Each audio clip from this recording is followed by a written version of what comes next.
Could you just give us briefly what are some signs and symptoms that especially like if I'm 40 years old having these, of course it would cross my mind that like I should probably go to the doctor. This is not okay. But if I'm 20 years old and thinking I'm invincible, maybe I would ignore these. But in either category, what are signs and symptoms that if people are having these, they should definitely go see their doctor just to make sure like it's not a chronic bowel disease?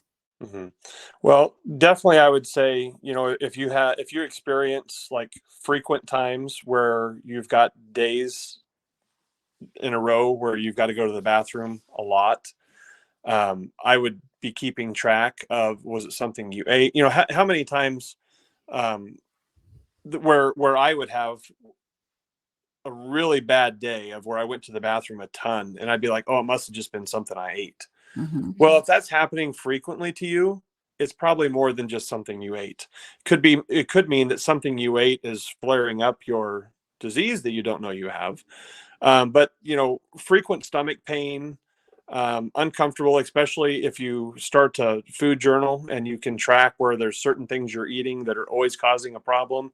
I would get it checked out because there are a lot of different autoimmunes, that can cause challenges with your diet. um, and diet can be a trigger, right? Diet isn't the cause of it. Diet is a trigger for your disease. So lots of stomach pain or frequent stomach pain, frequent times where you've got multiple trips to the bathroom, loss of energy, fatigue is a huge one. Unexplained weight loss.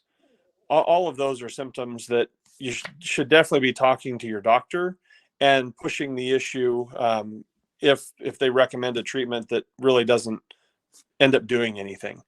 Like when I Right. got my initial one of, hey, go eat more fiber, I should have went back and said, hey, this didn't help. What else can we do? But instead I just said, meh, whatever, just keep going.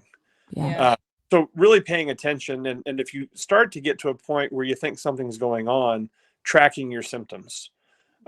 That's another resource that's on the foundation website. There's a symptom tracker where you can kind of download a thing and keep a log of how you're feeling, and what's going on with you, and what happens when I eat this, or what happens when I do this, and how long does it last.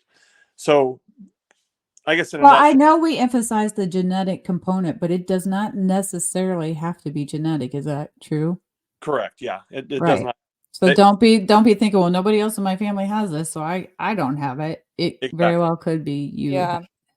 And Yeah. I mean, I personally have noticed a trend that really stressful, borderline traumatic events Mm. or experiences, like if you're under an immense amount of stress all the time, that can often be a trigger for it. Again, you're probably already predisposed to having the disease, but hmm I know that I started exhibiting symptoms around a very traumatic time for my family. And so that's definitely something. Be aware of your stress, take Mhm. care of your mental health because that is such an important part of it. yeah.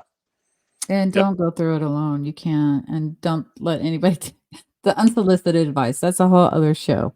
Um, I yeah, that's a it's a another whole time. we don't have time to unpack all of this.